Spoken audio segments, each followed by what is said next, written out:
तो कल के हमारे जो पिछला लेक्चर हमने करा था उसमें हम कलमे के बारे में पढ़ रहे थे कि हमारे मुंह से निकला हुआ जो जुमला होता है, जो सेंटेंस होता है, उसके कितने पार्ट्स होते हैं। तो मैं एक जगह साइड में लिखे देता हूं कि कलमे की अक़साम कितनी है।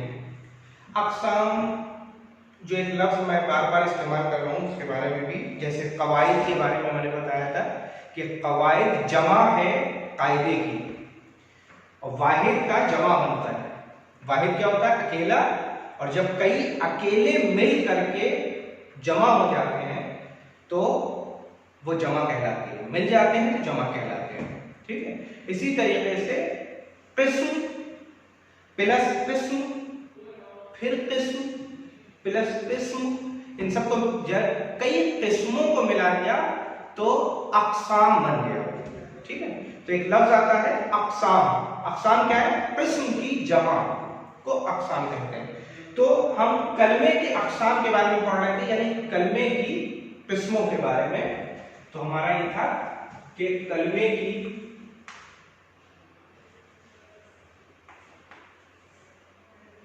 छह किस्में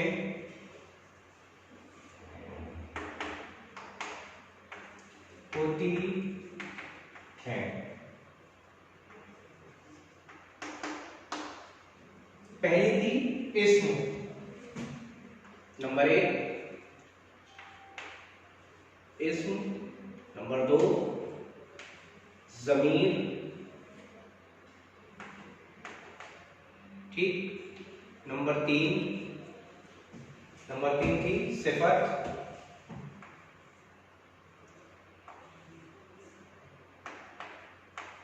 नंबर 4 फ़ाल, नंबर 5 फ़ाल के बाद हमारा था तमीज़,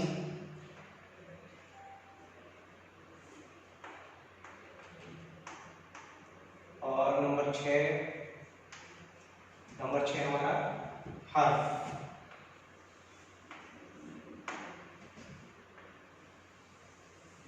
ये हम कल कर रहे थे इसके बारे में, कलमे की किस्मों के बारे में। तो हमने इस्म के बारे में समझ लिया कि इस्म क्या होती है। एक छोटी सी मैं गाइडलाइन दे दूं कि इस्म क्या होता है। किसी भी जानकार के नाम को, किसी जगह के नाम को, किसी भी चीज के नाम को इस्म कहते हैं। ठीक है। ज़मीर क्या होती है? ज़मीर इस्म की जगह पर इस्तेमाल होने वाले वो लफ्ज जो इस्म की जगह पर इस्तेमाल किए जाए वो ज़मीर कहलाते हैं। जैसे मेरा नाम अजीम है, लेकिन मैंने अजीम हटा करके मैं लगा दिया अपने आगे। मैं ये कह रहा हूँ, मैं ये बोल रहा हूँ, मैं ये चाह रहा हूँ, या कोई और तो वो ये बोल रहा है, वो ये कह रहा है। ठीक है। तो नाम नहीं लिया, एक लफ्ज लगा दिया जिसको वो, मैं, ये। ठीक है। तो ये हो गया ज़मीर। सिफत किसी भी सेंटेंस में, पूरे जुमले के अंदर जो लफ्ज किसी चीज की अच्छाई या बुराई बताए वो सिफत कहलाती है। ठीक है। अच्छाई या बुराई बताए सिफत कहलाती है। फाल क्या है? फाल आपका काम का करना। जुमले के अंदर, जिस जुमले के अंदर काम का करना पाया जा रहा हो। ठीक है।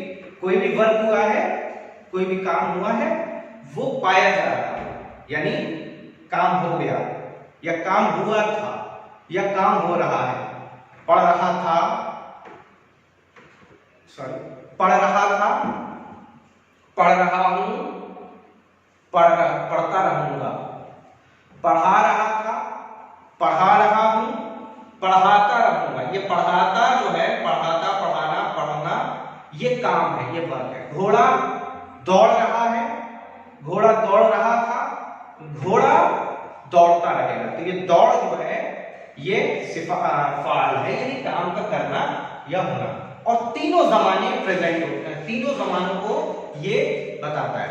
यानी कि पास्ट का वर्क जुमले में पास्ट भी हो सकता है, हमारे सेंटेंस में प्रेजेंट भी हो सकता है, और हमारे सेंटेंस के अंदर फ्यूचर भी हो सकता है। तो तीनों जमानों को लेकर के चलते हैं।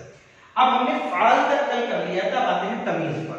तो अब आते हैं तमीज पर। तमीज क्या है? तो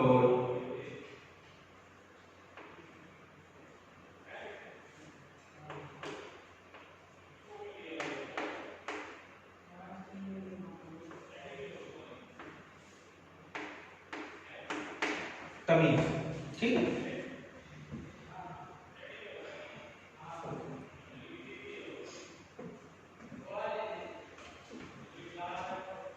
अब इसकी डेफिनेशन हम लिख देते हैं। वो लफ्ज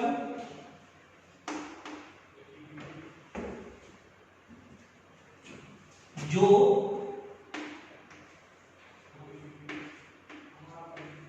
सिफत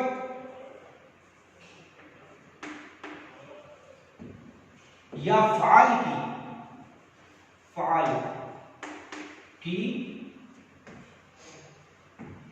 हालत को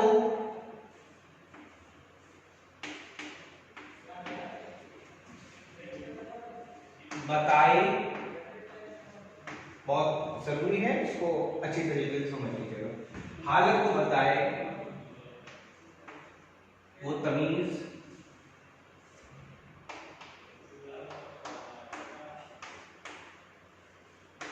कहलाते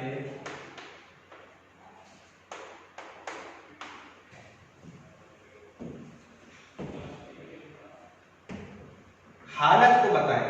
अब ये लफ्ज जो आया है इसमें सिफत या आल की हालत को बताए, ये समझने की चीज है। अभी पिछले वाले में ये फाल, इससे पिछले वाले फेल और सिफत के बारे में, इन दोनों की हालत को बताया। फाल क्या है? काम का करना, ठीक है, पाया जाता हो।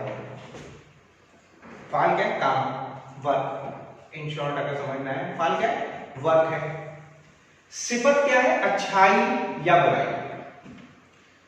तो किसी सेंटेंस में सिफत की अगर बात करूं तो सिफत में मैंने कहा कि वो बहुत अच्छा है, वो अच्छा है, वो लड़का बहुत अच्छा है, किताब बड़ी है, किताब मोटी है, ठीक है, समझ रहे?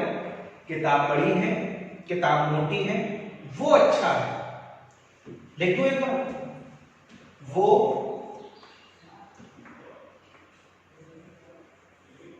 इधर देखिएगा गौर से, वो अच्छा है। किताब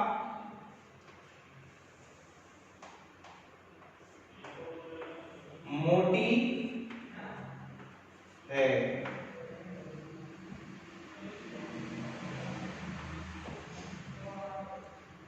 ये दीवार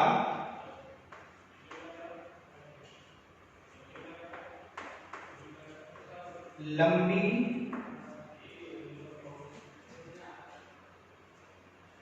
लंबी है, ठीक है। तीन लफ्ज जुमलों को मैंने लिखा, तीन जुमले हैं, सिफत के मुतालिक बात चल रही है। वो अच्छा है, किताब मोटी है, ये दीवार लंबी है। यहां क्या कह रहा है? वो लफ्ज, तमीज क्या है? वो लफ्ज जो सिफत या फेल की हालत को बताए। हालत का मतलब है हाउ मच, कितना। अगर कोई अच्छा है तो हाउ मच अच्छा है, कितना अच्छा। तो इस जुमले को जब मैं तमीज के साथ लिखूंगा तो वो हो जाएगा वो बहुत अच्छा है। अच्छा है, ठीक है, वो बहुत अच्छा है। बहुत क्या हो गया? तमीज। अच्छा क्या हो गया? सिफत। वो क्या हो गया? ज़मीर, इसम की जगह पर इस्तेमाल हुआ है, मेरा नाम नहीं है, किसी का नाम नहीं है, इशारा है कि वो, ठीक है, तो ये हो गया। तो वो बहुत अच्छा है। किताब बहुत मोटी है, किताब बहुत मोटी है, तो ये बहुत जो हो गया वो क्या है, आपका तमीज है। यानी हाल बता दी उसने, हालत बता दी, हाउ मच। ठीक, उसके बाद ये दीवार लंबी है, तो दीवार बहुत लंबी है। ठीक है, तो दीवार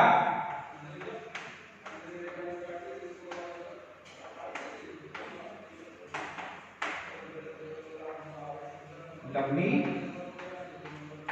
समझ। तमीज, ये तो हो गया सिफत के साथ, अच्छाई या बुराई के साथ, बहुत लगा दिया।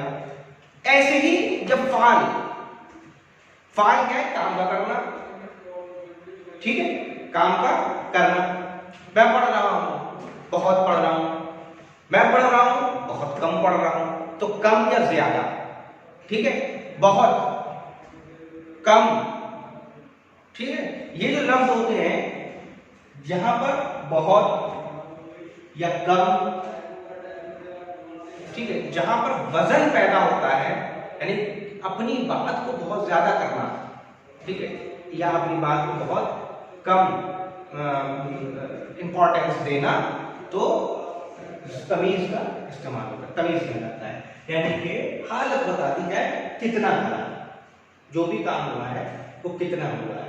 ठीक है, तो ऐसे ही हम किसके लिए करेंगे, फेल के लिए, यानी कि काम का बहुत होना है या काम का बहुत कम होना है, वो भी जो लफ्ज बताएगा बहुत या कम बताएगा वो तमीज कहलाएगा। उसके बाद आता है तमीज के बाद हर्फ। इसके बाद दूसरी चीज आती है हर्फ, जो कि कलमे की 6 किस्मों में आखिरी किस्म है हर्फ।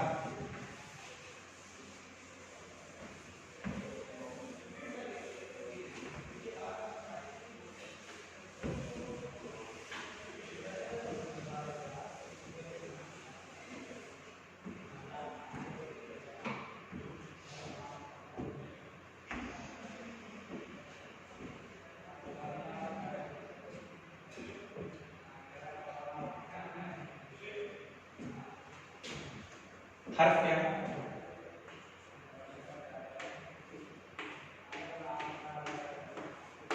हर्फ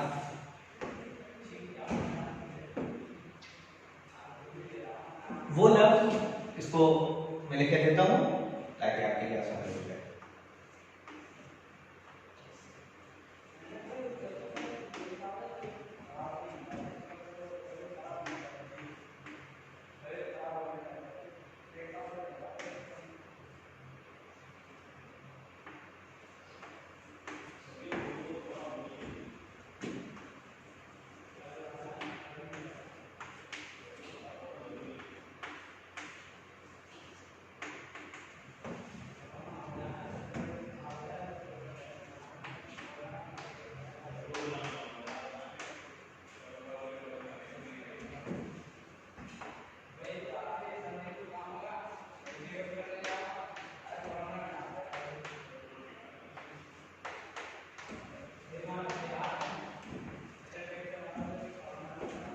वो लफ्ज जो इस्म, यानी इस्मों, इस्म वाहिद और कई सारी इस्म होंगे तो इस्मों कहलाएंगे। इस्मों को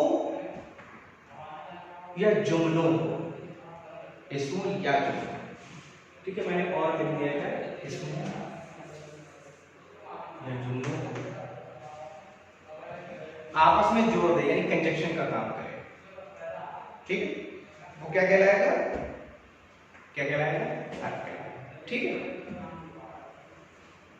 वो लफ्ज जो कई इस्म या जुमलों को आपस में जोड़ दे वो आपका हर्फ कहलाएगा। यानी अगर मैं, जैसे मसलन इसकी मिसाल क्या, से, ठीक है, तक, जैसे, जब,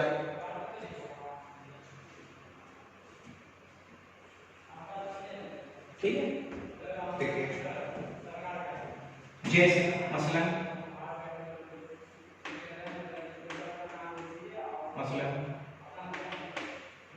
जैसे,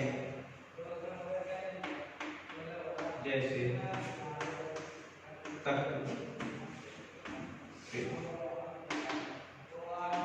ठीक है। मैं यहां से वहां तक पढ़ाऊंगा। मैं भी आपसे कहूं, मैं एक पॉइंट लेके एक लास्ट पॉइंट तक मुझे चलना है, तो हम क्या कहते हैं, यहां से वहां तक जाना है, यहां से यहां वहां तक जाना है, यहां वहां तक जाना है। तो दो हर्फ हैं जो बीच में काम कर रहे हैं। ये पहला हर्फ क्या है, यहां से, तो ये दूसरा पहला वर्ड हो गया से, वहां तक, तो दूसरा तक जो लफ्ज है ये दोनों हर्फ है, यानी बीच में कई जुमलों को जोड़ दिया है, 2-3 जुमलों को एक साथ जोड़ दिया, तो कंजक्शन का काम कर रहे हैं। ठीक है,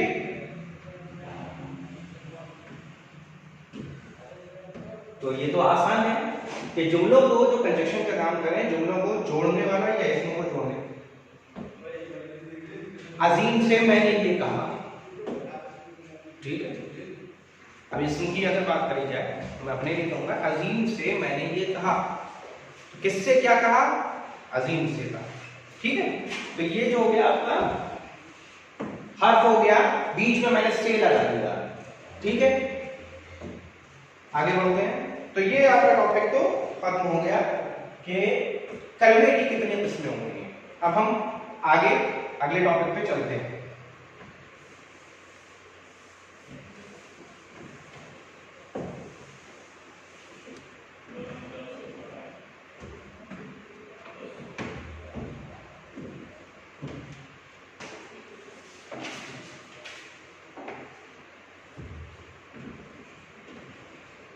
ये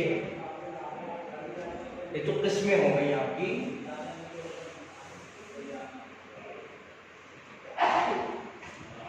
कलमे की 6 किस्में हैं। तो पहली किस्म थी हमारी, पहली किस्म क्या थी, इस्म। पहली किस्म थी हमारी इस्म, और इस्म की डेफिनेशन क्या थी कि इस्म की डेफिनेशन ये थी हमारी कि किसी भी इंसान, किसी भी चीज, किसी भी जगह के नाम को इस्म कहते हैं। ठीक है, मैं रिपीट इसलिए करता रहता हूं ताकि आपको याद हो जाए, इसलिए मैं पिछली जितनी भी चलती है और जो भी बात आती है मैं उसको रिपीट कर देता हूं एक बार। ठीक है, तो किसी भी जगह, किसी के नाम, किसी भी चीज के नाम को इस्म कहते हैं। ये पहला कलमे की पहली किस्म थी। अब खुद इस्म की 2 किस्में हैं। इस्म कितने तरह का है, 2 तरह का। तो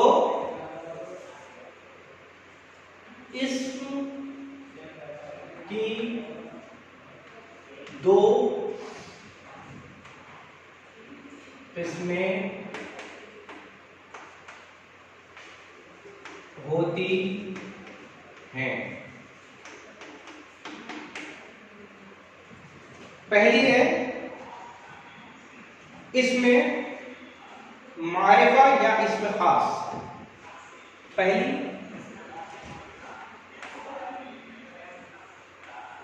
इसमें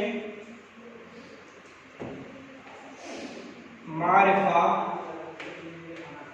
या इसमें खास।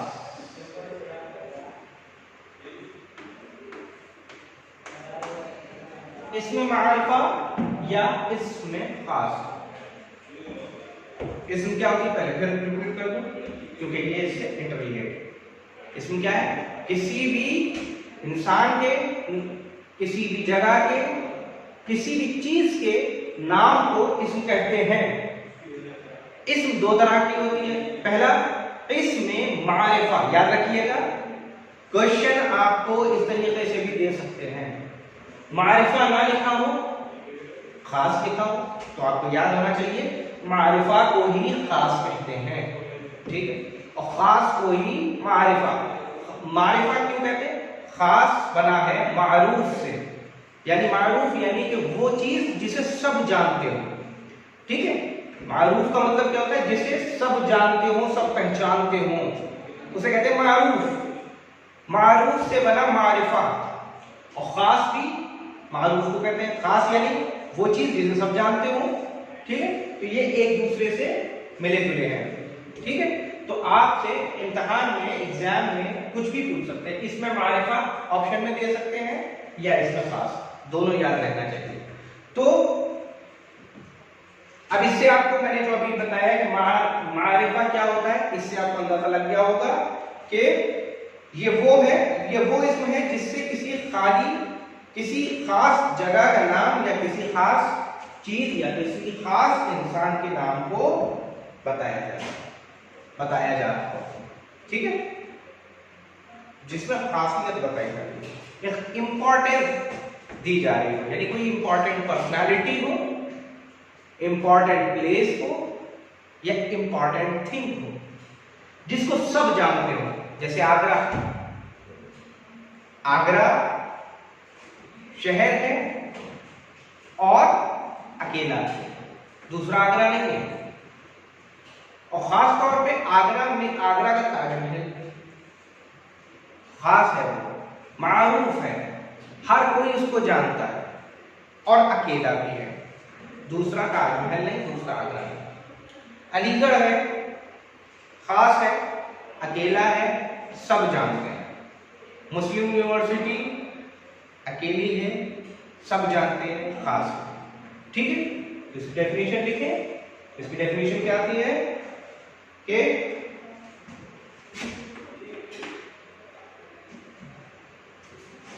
मोदी जी हैं, डोनाल्ड ट्रंप है, तो खास पर्सनैलिटी की बात करी जाए, अल्लामा इकबाल है, मिर्जा असदुल्लाह खां गालिब हैं, ठीक है, सर सैयद अहमद खान है, ये खास पर्सनैलिटी है। तो मैंने आपको चीज भी बता दी, जगह भी बता दी और जानदार का नाम भी बता दिया। तो ये सब खास है, ये इंपॉर्टेंट लोग, इंपॉर्टेंट चीज है, इंपॉर्टेंट नाम है, इंपॉर्टेंट थिंग है। इन तीनों के बारे में मैंने बता दिया। अब मैं इसको लिख देता हूं, इसी चीज को जो मैंने बताया कि ये वो इस्म है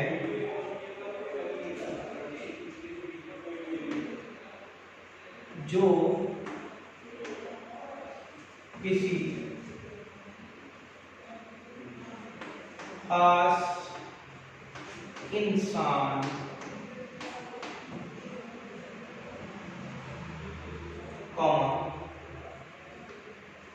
खास जगह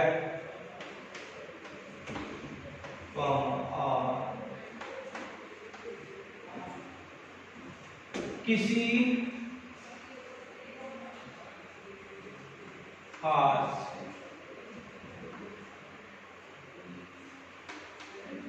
चीज के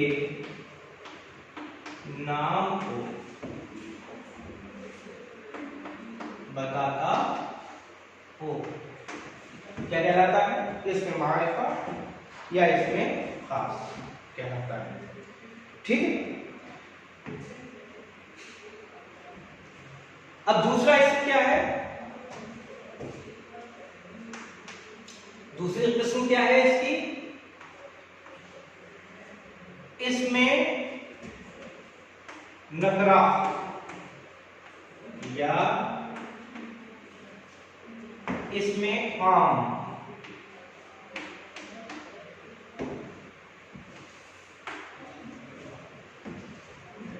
अब आप यहीं से अंदाजा लगाइए दूसरी किस्म को, यहां इसमें खास थी, यहां इसमें आम, यहीं से अंदाजा लग गया कि खास यानी कोई इंपॉर्टेंट ऐसी चीज जिसे सब जानते हो और अकेली हो, वाहिद हो। लेकिन आम ऐसी चीज होगी जिसे सब नहीं जानते होंगे और ऐसा लफ्ज होगा आम में कि पहचानते तो सब हो लेकिन किसी खास की तरफ इशारा ना हो। जैसे किताब, मैंने कहा किताब, तो किताब कौन सी? हजारों लाखों दुनिया में किताबें, मैंने किसी खास किताब का नाम नहीं लिया, ठीक। तो ये हो गया आम, ठीक। वो लड़का कौन कौन सा लड़का? तो मैंने किसी खास का इशारा नहीं किया, खास की तरफ कोई इशारा नहीं है, आम है, लड़के हजारों लाखों करोड़ों लड़के हैं, तो कौन सा लड़का है ये पता नहीं, लेकिन लड़के की बात हो रही, वो लड़की, ठीक है, तो वो लड़की तो लड़की तो बहुत है, कौन सी लड़की ये पता नहीं, तो आम इसे कहते हैं। और आम को इसमें नकरा भी कहते हैं, नकरा, ठीक, जैसे ताश को मारिफा कहते हैं, आम को नकरा कहते हैं। ये भी याद रखिएगा कि आपके ऑब्जेक्टिव क्वेश्चन में ये इस तरीके से दिया जा सकता है, या तो आपको इनमें से मुतअद्दिल दिए हुए लफ्जों में से ये इस्म की किस्म है, अब उसमें आम नहीं दिया, नकरा दे रखा है, तो नकरा याद रखिएगा, नकरा आम को ही कहते हैं, ऐसे ही मारिफा खास को कहते हैं, ठीक है। तो इसमें ये इसकी डेफिनेशन क्या बनी, ये वो इस्म है, इस्म है कि जिसमें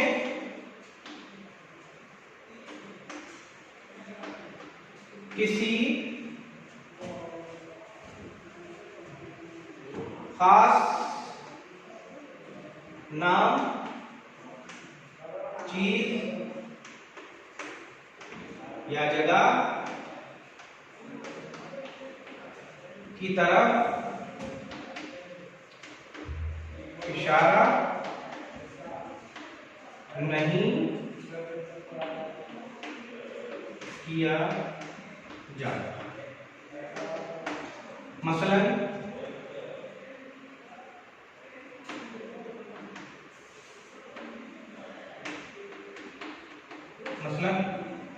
लड़का, कॉमा लड़की, कॉमा किताब,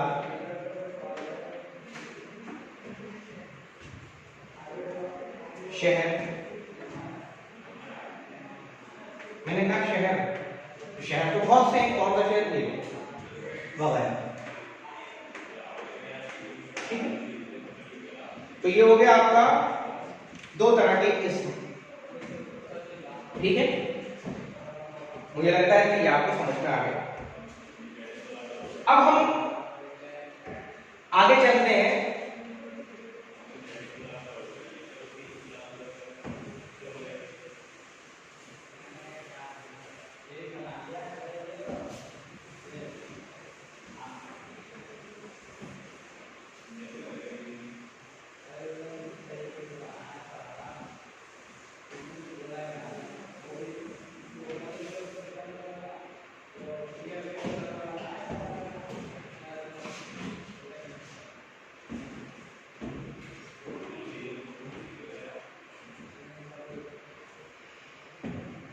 हमारे पास कलमे की जो 6 किस्में थी, उसमें पहला था इस्म, ठीक है, इस्म की दो पार्ट्स थे, इस्म का सब डिवीजन था दो हिस्सों में, कौन कौन सा, इसमें मारिफा या इसमें खास, दूसरा था इसमें नकरा या इसमें आम।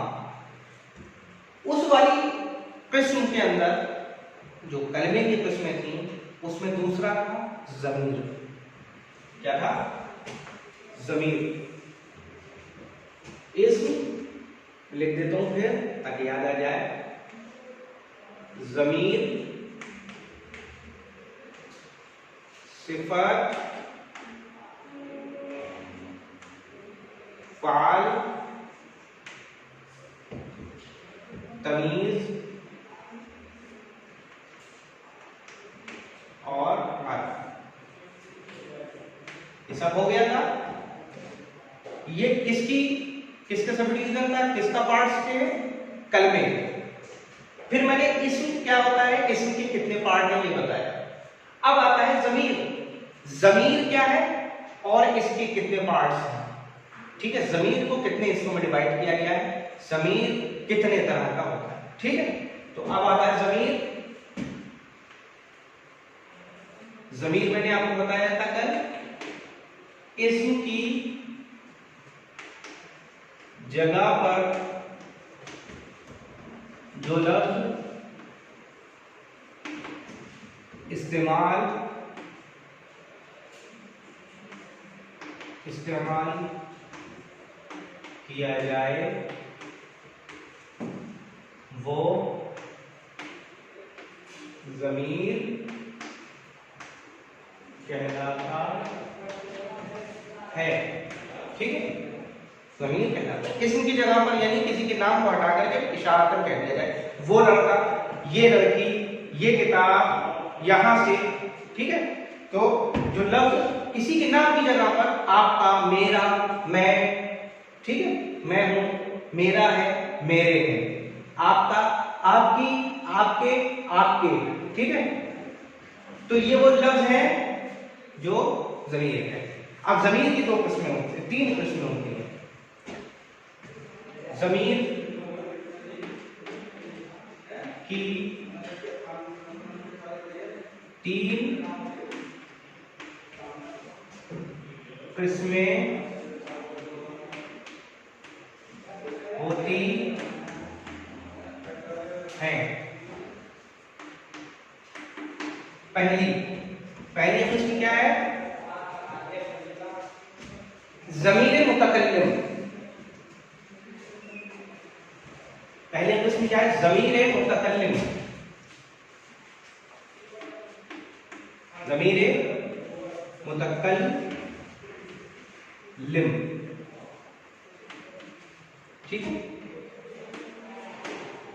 अब मुतकल्लिम क्या है? मुतकल्लिम का मतलब ही है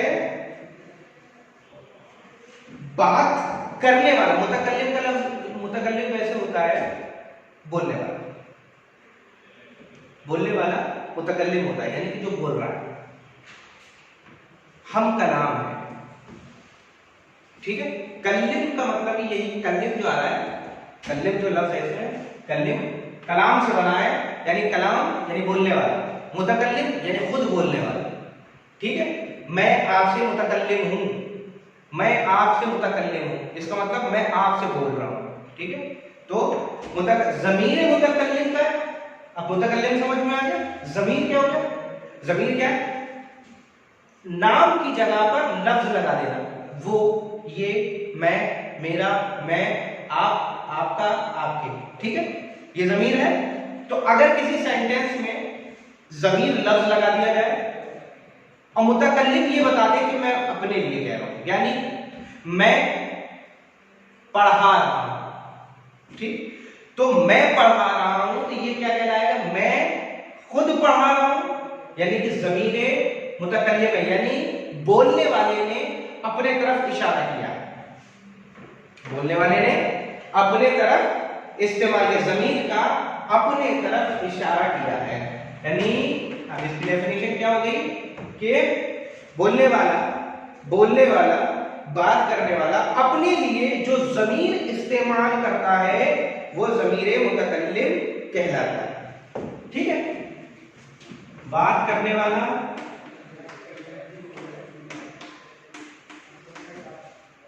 जो ज़मीर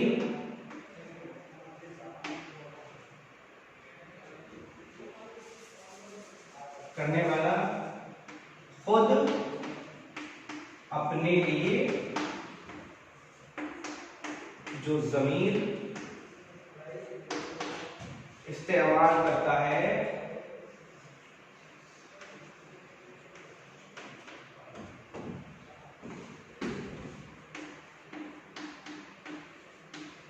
वो ज़मीर मुतकल्लिम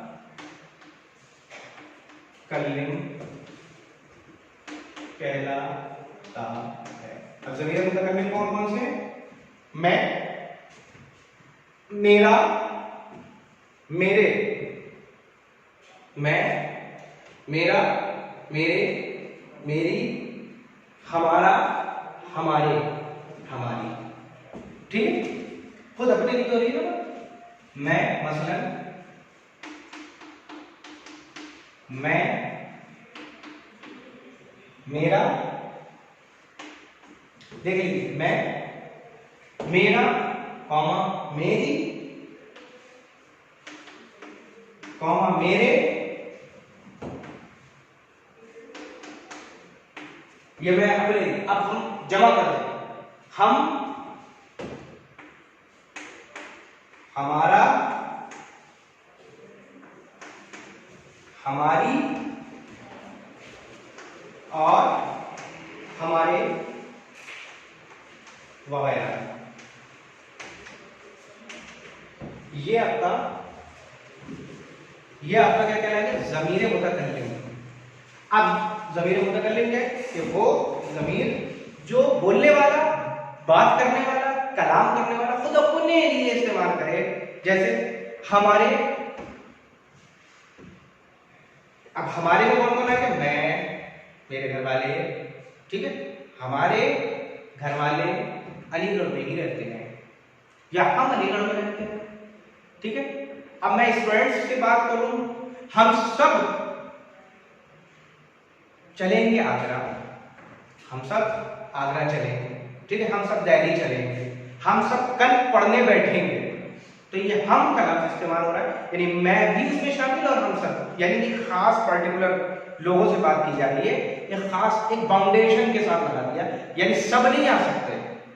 मेरे घर में दूसरा नहीं आ सकता, मेरी जो फैमिली है वो है, मैं खुद जो हूं वो हूं, मेरे अंदर दूसरा एंटर नहीं करेगा, ठीक है। ऐसी क्लास में अगर मैं बता रहा हूं तो क्लास में दूसरा कोई भी एंटर नहीं कर सकता। क्लास में अगर 30 की स्ट्रेंथ है तो 30 ही रहेंगे, चाहे वो मौजूद हो या ना। 30 में 30 रहे, 30 में से 10 बच्चे क्लास में मौजूद हैं, लेकिन जब बात हम की होगी तो 30 के 30 आ जाएंगे, 31वां बच्चा नहीं आ सकता उसमें। हम में मैं भी आ गया और सारे स्टूडेंट आ गए, ठीक है। तो ये बात ध्यान रख लीजिए, हम, हमारा, हमारे और हमारी, मैं, मेरा, मेरी और मेरे। तो ये हो गया ज़मीर मुतकल्लिम। दूसरा ज़मीर कौन सा है? ज़मीर हाजिर। ज़मीर हाजिर, अब इस पे आते हैं साहब, ज़मीर हाजिर पे।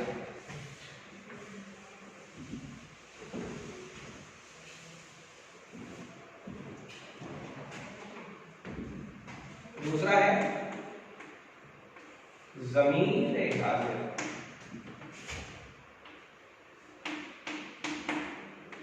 ज़मीर हाजिर क्या था? बात करने वाला सुनने वाले के लिए जो ज़मीर इस्तेमाल करें, यानी जो मौजूद है, अभी तो मैं बात कर रहा हूं, तो ये मैं बात कर रहा हूं, तो इसमें मैं लफ्ज जो है वो बता रहा है ज़मीर मुतकल्लिम, यानी मैंने अपने लिए बात कही कि ये हो गया ज़मीर मुतकल्लिम, ठीक है। अब आप सामने बैठे, मैंने कहा तुम खड़े हो जाओ, समझ रहे हैं ना, तुम खड़े हो जाओ, तो बच्चा फौरन समझ जाएगा कि सर मुझसे कह रहे हैं कि मैं खड़ा हो जाऊं, ठीक है, ठीक। तो मैंने कहा तुम खड़े हो जाओ, तो तुम लफ्ज जो है वो क्या कहलाएगा? हाजिर को बताएगा, यानी मौजूद है, जिससे मैं बात कर रहा हूं वो मौजूद है, उसका नाम नहीं लिया मैंने, तुम लगा दिया। तुम का मतलब क्या है? कि नाम हटा करके तुम लगा दिया, ये तो ज़मीर हो गया, और जिसके लिए लगाया वो हाजिर है, समझ रहे? जिसके लिए मैंने लगाया वो हाजिर है, तो इसलिए ये क्या होगा? ज़मीर हाजिर। तो अब इसकी डेफिनेशन क्या बनती है? इसकी तारीफ क्या बनती है? बात करने वाला सुनने वाले के लिए जो ज़मीर इस्तेमाल करे,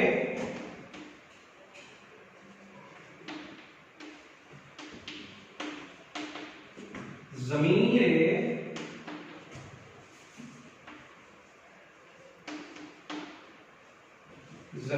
हाजिर,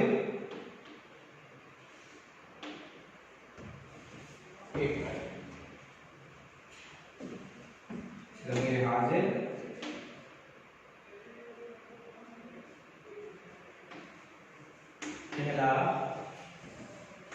कहलाता है, ठीक है।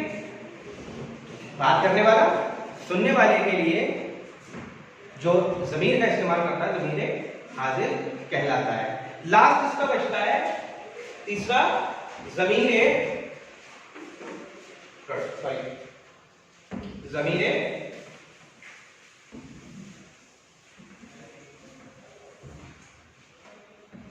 थर्ड वन इज, तीसरा, ज़मीरे गायब।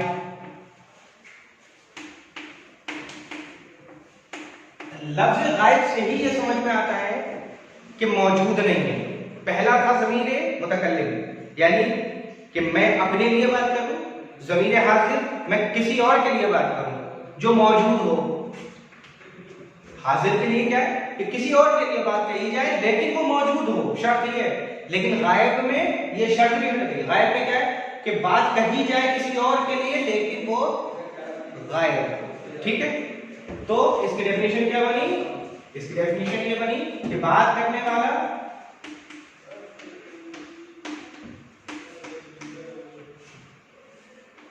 सुनने वाले किसी गायब के लिए किसी नामौजूद, एक ऐसा वर्ड इस्तेमाल कर लें कि जो आपके बहुत आसानी से समझ में आ जाए। नामौजूद शख्स के लिए जिस ज़मीर का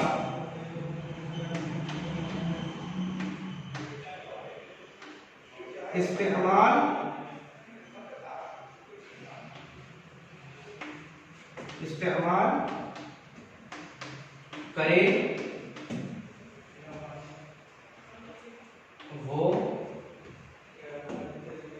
ज़मीरे हाजिर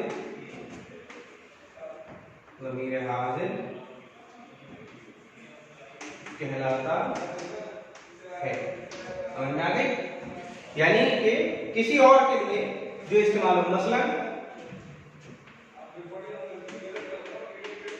वो, मैंने कहा वो, तो वो मौजूद नहीं है। अभी मैंने कहा था तुम, तो तुम मौजूद हो, ठीक है, तुम तुम्हारे मौजूद है, मगर वो मौजूद नहीं है जिसके लिए मैंने बात की कि वो। तो इसका मतलब क्या है कि अगर वो मौजूद होता तो मैं उससे ही क्या कहता कि ये। मैं आपको बताता कि मैं ये बैठा हुआ है, तो इसका मतलब क्या है कि ये भी मौजूद और तुम भी मौजूद। लेकिन अगर मैंने कहा वो, तो वो मौजूद नहीं है। ठीक है, वो और